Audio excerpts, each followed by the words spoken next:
নমস্কাৰ বন্ধুসকল, আপোনালোকক স্বাগতম জনাইছো আমাৰ ইউটিউব চেনেল টুডেজ আসাম। চাওঁতে চাওঁতে 2019 পাৰ হৈ গল। আজি আমি আৰম্ভ কৰিম গীতৰ এটি দিন, আৰু যিটো দিনেৰে আমি আৰম্ভ কৰিম 2020 বৰ্ষ। তো বলক বন্ধুসকল, তেতিয়াহ'লে পলম নকৰি আমি আজি আমাৰ এই বিশেষ অনুষ্ঠান আমি আৰম্ভ কৰোঁ।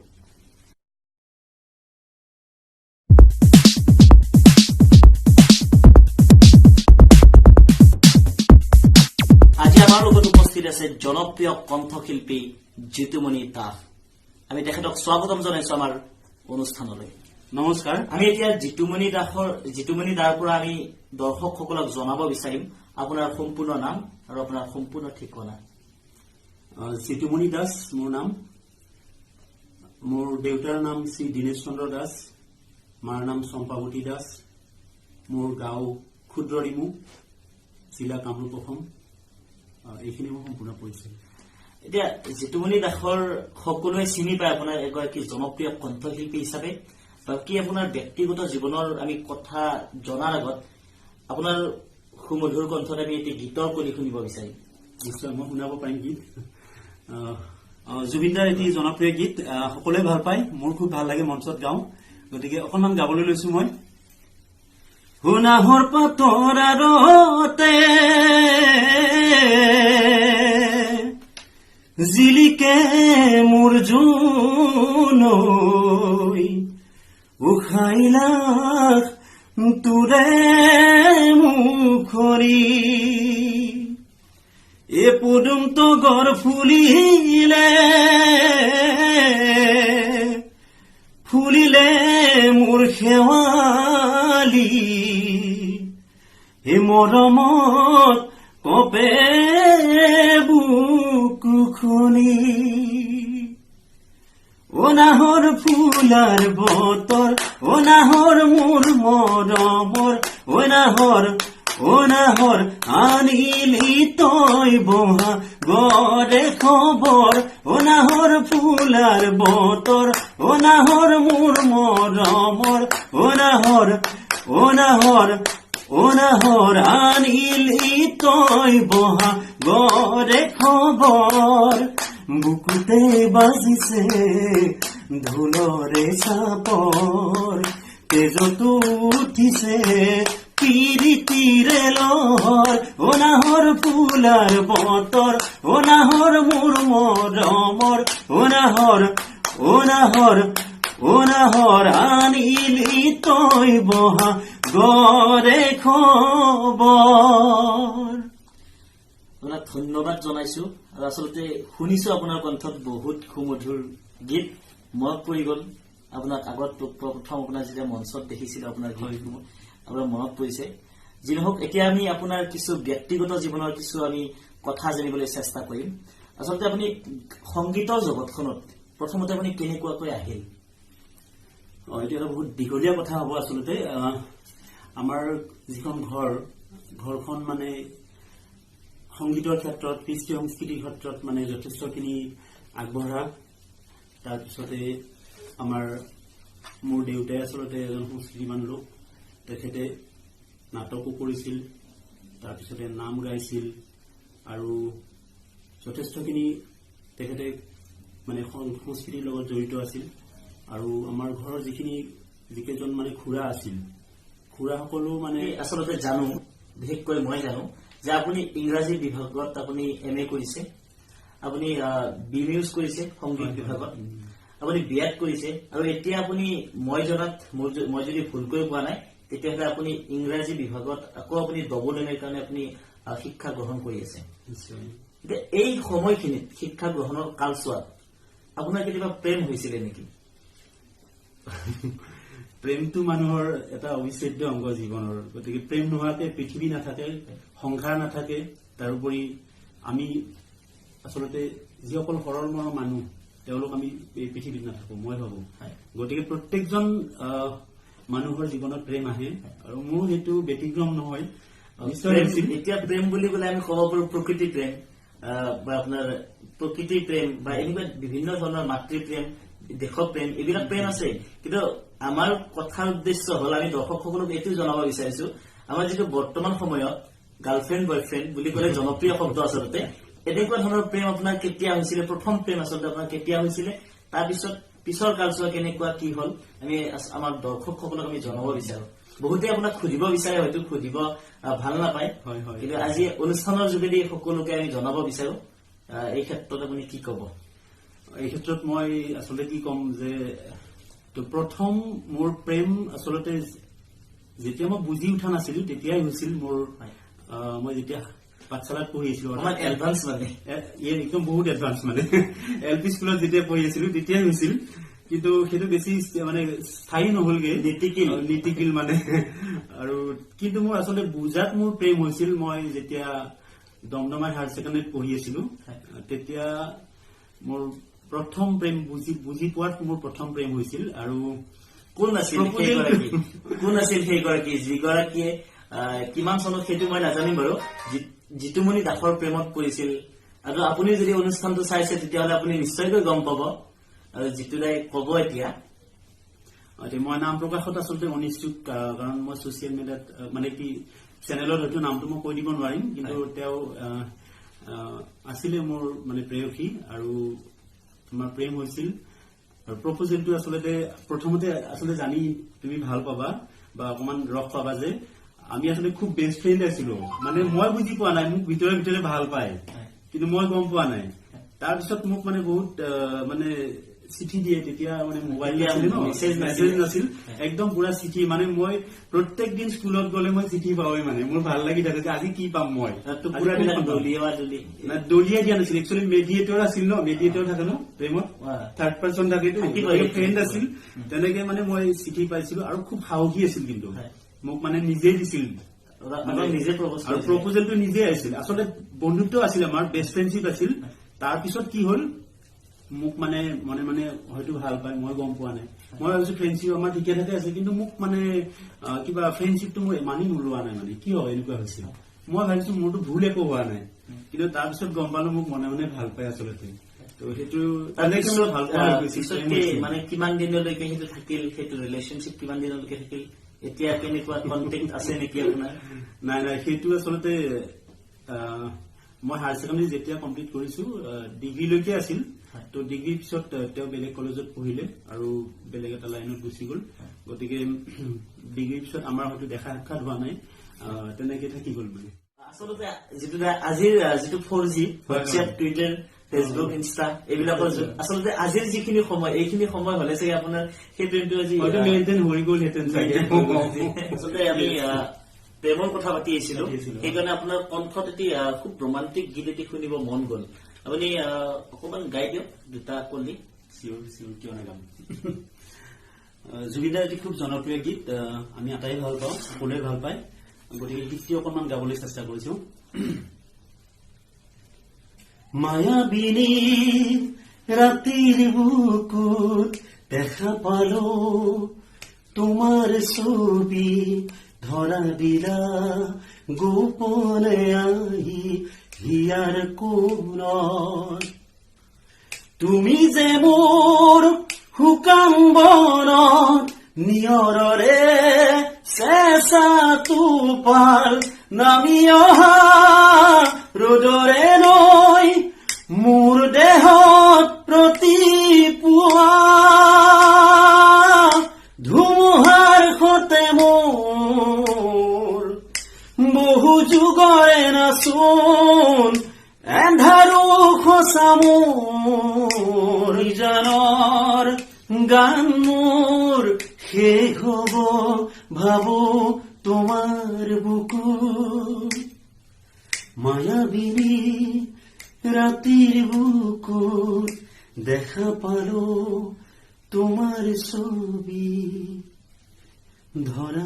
আমি জিতুদাৰ পৰা জানিব বিচাৰিম, আমাৰ টুডেজ আছামৰ দৰ্শকসকলক আমি জনাব বিচাৰিম আচলতে আপুনি সংগীতৰ জগতখনত আপুনি কেনেকৈ আহিল? সংগীতৰ জগতখনত মই প্ৰায় 4 বছৰ বয়সৰ পৰাই ভৰি দিয়া বুলি ক'লে ভুল নহয়। আচলতে মোৰ 4 বছৰ বয়সত মোক দেউতাই আমাৰ ঘৰত মোক সংগীতৰ শিক্ষা দিছিল। মোৰ আদি গুৰু আছিল সংগীতৰ মনোহৰি চৌধুৰী ছাৰ। তেখেত আমাৰ ঘৰত আহিছিল। প্ৰথমতে মই দতৰা শিকিছিলো আৰু মই লোকগীত শিকিছিলো। মই একদম খুব জোৰ কৰি দেউতাই মোক মাতি আনে, মোৰ মন নাই, খেলিবলৈ যাওঁ। তাৰপিছত মোক ঘৰৰ মানুহে বিচাৰি আনি পেলাই মোক আকৌ ছাৰৰ লগত বহাই দিয়ে। সেই প্ৰথম যিখিনি সময় আছিল আপোনাৰ সংগীত শিকা, আচ্ছা সেই সময়খিনিত আপুনি ভাবিছিল নে আজিৰ যিটো জিতুমণি দাসে যিটো আজি স্থান পাইছে সেই স্থানটো আপুনি তেতিয়া ভাবিছিল নে আপুনি পাব বুলি? নাই, সেইটো মই একচুৱেলি ভবা নাছিলো। তেতিয়া সংগীত বুজিও পোৱা নাছিলো। কিন্তু কথাটো হ'ল কি, মই যেতিয়া ইনভলভ হৈ গলো, মোক 4 বছৰ বয়সৰ পৰাই যেতিয়া শিক্ষা দিলে সংগীতৰ, লাহে লাহে বুজি পোৱা হলো। তাৰপিছতে কি হ'ল, মানে খুৰাহঁতে মোক ওচৰত যিখিনি আমাৰ অনুষ্ঠান হয়, বিহু, ঈদ মেহফিল আৰু কিবা কিবি মিটিং হলে মানে মোক তাত যিবোৰ কম্পিটিশ্যন হয় ন, মানে সৰু ল'ৰা ছোৱালীৰ, তাত মানে মোক খুৰাই লৈ গৈছিল। একদম মানে মোক কুৰ্তা পাঞ্জাবী পিন্ধাই পেলাই লৈ যায়, লৈ গৈ তাত মোক ধুনীয়াকে পাৰ্টিচিপেট কৰায়। তেতিয়া কিন্তু মই যথেষ্টখিনি প্ৰাইজো পাইছিলো আৰু ভাল লাগে এইবোৰ শৈশৱৰ কথা। আৰু তেতিয়া মই পাইছিলো কলম, তাৰপিছত পেঞ্চিল দিছিল, কেতিয়াবা কাপ প্লেট পাইছিলো, এনেকুৱা জ্যামিতি বক্স এইবোৰ পাইছিলো। সেইবোৰ কথাবোৰ ভাল লাগে ভাবি, মানে 4 বছৰ বয়সতে মই সেইখিনি পাইছিলো। আৰু তেনেদৰে মই আচলতে সংগীতৰ শিক্ষা লোৱা নাই, মানে সংগীতৰ মাজত সোমাই পৰি লাহে লাহে কি হ'ল, মই LP স্কুলত মই কিন্তু গান গোৱা নাই। যেতিয়া মই নবুৰ্কা বুনিয়াদী বিদ্যালয়, মই বিদ্যালয়ত মানে পঢ়ি আছিলো পাঠশালাত, তেতিয়া মই সংগীতৰ শিক্ষা লোৱা নাছিল, মানে সংগীতৰ অনুষ্ঠান মই আৰম্ভ কৰা নাই গাবলৈ। কিন্তু যেতিয়া মই বৰিগুগ হাজো উচ্চতৰ মাধ্যমিক বিদ্যালয়ত পঢ়িলো এজন মানে হাইস্কুলৰ ছাত্ৰ হিচাপে, তেতিয়া মোৰ ভাল লগা খবৰ এটা আছে কি যে, তুমিও হয়তো গম পাবা, মানে মই ক্লাছ 9ত মই বেষ্ট ছিংগাৰ হৈছিলো। আৰু সেই দিনটো মোৰ আজিও মনত পৰে। মানে খুব ধুনীয়াকে ছাৰহঁতে মোক এনাউন্সমেন্ট দিছিল আৰু তাত মই মানে বেষ্ট ছিংগাৰৰ আচলতে আপুনি ক'ব খোজে আৰু বৰিগুগ হাজো উচ্চতৰ মাধ্যমিক বিদ্যালয়ৰ যি সেই বৰ্ষটোত আপুনি শ্ৰেষ্ঠ গায়কৰ সন্মান লাভ কৰিছিলে, আচলতে সেই যিটো আপোনাৰ এৱাৰ্ড আছিলে, সেই এৱাৰ্ডটোৱে আপোনাৰ জীৱনৰ যিটো সংগীতৰ ক্ষেত্ৰত আপুনি সফলতা লাভ কৰিলে, সেইটো এটা টাৰ্ণিং পইণ্ট বুলি আপুনি ক'ব খোজে নেকি? মই নিশ্চয় ক'ব পাৰো, কাৰণ তেতিয়াৰ পৰা মই অনুপ্ৰাণিত হৈছিলো, মানে যে গান গালে এনেকুৱা ধৰণে প্ৰাইজ পায় আৰু মানুহ আগবাঢ়ি যাব পাৰে। তাৰপিছতে মই তেনেকে মানে গীতৰ মাজত সোমাই পৰিলো। তাৰপিছতে মই দমদমা উচ্চতৰ মাধ্যমিক বিদ্যালয়ত পঢ়িছিলো। পঢ়োতে মানে কি, সেই 2 বছৰ মই গান মই সম্পূৰ্ণ ষ্টপ কৰিছো, কাৰণ বহুত দূৰ মই চাইকেলেৰে যাব লাগে। স্কুলত গৈ চাইকেল কৰি মই আহি পেলাই মানে মোৰ ভাগৰ লাগে। যদি মিটিং এটেণ্ড কৰো, প্ৰগ্ৰেম এটেণ্ড কৰো, মই ঘৰ আহি নাপাওঁ, সন্ধিয়া হৈ যায়। গতিকে মই তাত 2 বছৰ সম্পূৰ্ণ মানে গোৱাটো বন্ধ কৰি দিছো। বন্ধ মানে মোৰ টাইম নিমিলে একচুৱেলি। এতিয়া যিটো আপোনাক আমি আমাৰ দৰ্শকসকলক আচলতে আমি জনাব বিচাৰিম, আপোনাৰ সংগীতৰ ক্ষেত্ৰত আপোনাৰ আটাইতকৈ কোনখন মঞ্চত গীত গাই আপুনি বেছি জনপ্ৰিয়তা অৰ্জন কৰিছে? মঞ্চটো বহুতেই আছে, গতিকে তাৰ ভিতৰত কিছুমান নিৰ্দিষ্ট মঞ্চ থাকে য'ত ৰাইজৰ বেছি মৰম পোৱা যায়। আচলতে মোৰ এটা টাৰ্ণিং পইণ্ট আছিলে। মই বহুত আগৰ পৰাই সংগীত মই মঞ্চত পৰিৱেশন কৰিছো, গীত পৰিৱেশন কৰিছো। প্ৰথমতে মই একষ্টিক কৰিছিলো, যেতিয়া গীটাৰ হাৰমনিয়াম তাবলাটো মই গীত গাই আছো। তাৰপিছত 2007ত মই মানে সম্পূৰ্ণ ইলেক্ট্ৰনিক্স বাদ্যযন্ত্ৰত মই মানে গীত গাবলৈ লওঁ। সেইখন আছিলে বোৰকা পানী টেমাৰ ৰাস মহোৎসৱৰ এটা অনুষ্ঠান। মই মানে তাৰ মুখ্য আকৰ্ষণ আছিলো আৰু খুব ভয় লাগি আছিল। গতিকে তাৰপিছত কিন্তু মোক মানে যিখন মঞ্চত মই কৰিছিলো সম্পূৰ্ণ মই সফল হৈছো আৰু ৰাইজে খুব মৰম দিছিল। কিন্তু বহুতেই মঞ্চ আছে, তাৰ ভিতৰত মই এখন নিশ্চয়কৈ সদায় নাম ল'ব লাগিব। মই মানে সেইখন মঞ্চৰ কথা মই সদায় ক'ম যে আমাৰ ঘৰৰ ওচৰৰে পুৰাণ বুৰ্কা সত্ৰ, তাত মানে গুৰুজনাৰ জন্মোৎসৱ হৈছিল। তাত মোক আচলতে গীত গাবলৈ আমন্ত্ৰণ জনাইছিল আৰু তাত মই যেতিয়া সংগীত পৰিৱেশন কৰিছিলো, গীত গাইছিলো, আচলতে ৰাইজে যথেষ্ট মৰম কৰিছে, যথেষ্ট মোক আশীৰ্বাদ দিছে। সেইখন মঞ্চ মই সদায় মনত ৰাখিম আৰু সেইখন মঞ্চৰ পৰাই মই আচলতে সাহসখিনি মানে বেছিকে পাইছো যে আজি 4-5 বছৰত মই যথেষ্টখিনি অনুষ্ঠান কৰিছো। বিহুৰ সময়ত কৰিছো, তাৰপিছত পূজাৰ সময়ত মই যথেষ্টখিনি অনুষ্ঠান কৰি আছো। গতিকে সেইখন মঞ্চৰ পৰাই মই আচলতে অনুপ্ৰাণিত হৈছো বেছিকে আৰু সেইখন মঞ্চ সদায় মই মনত ৰাখিম।